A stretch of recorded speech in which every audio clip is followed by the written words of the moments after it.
Good afternoon, brothers and sisters, and happy Sunday.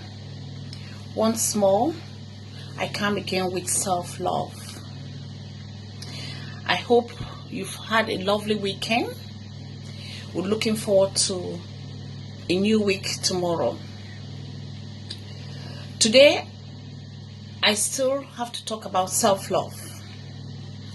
And my topic today about self-love is about cleanliness.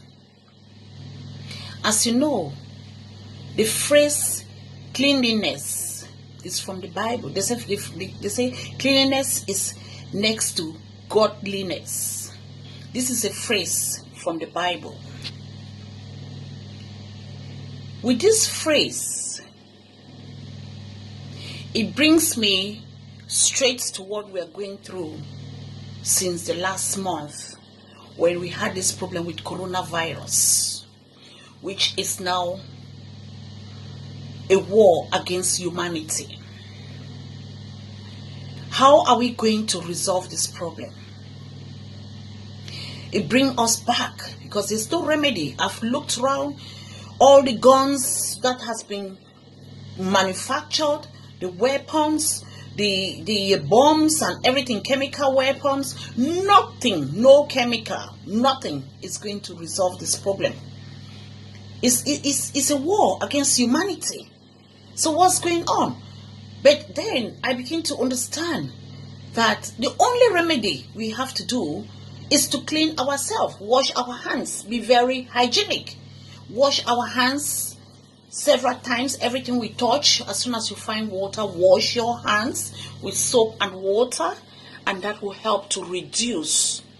It doesn't mean it's going to eradicate it, but it's going to reduce the spread of this virus. And also how we sneeze, how we cough around each other, it's going to help us. So it brings us back to what it is mentioned in the Bible to say cleanliness is next to godliness. But not only that, godliness. You can't just be physically clean and you expect to be close to God. No. Our spiritual life has to be clean. We have to change our spiritual life. And this, I'm talking to my brothers and sisters who are Christians. This is a time we have to really look at ourselves. Look at our conscience and ask ourselves, are we really doing what God wants us to be doing?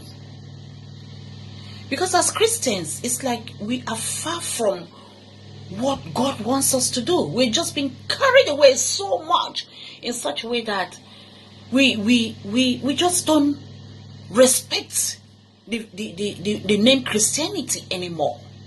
So at the end of the day, I'm begging you, my brothers and sisters, that we have to start looking at ourselves. I, for one, I'm not perfect. But you know what? I'm a very sensitive person. I've learned how to be sensitive with other people's feeling and try not to put people in a position which I don't want them to put me in.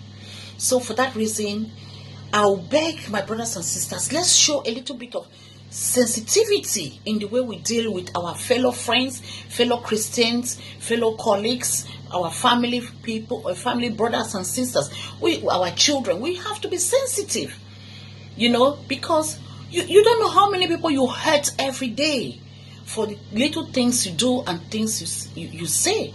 When you have a little congregation, whether it's a little traditional meeting or it's a church group or whatever, a professional group, please be sensitive with one another. Let's not be upsetting each other, because it's not good.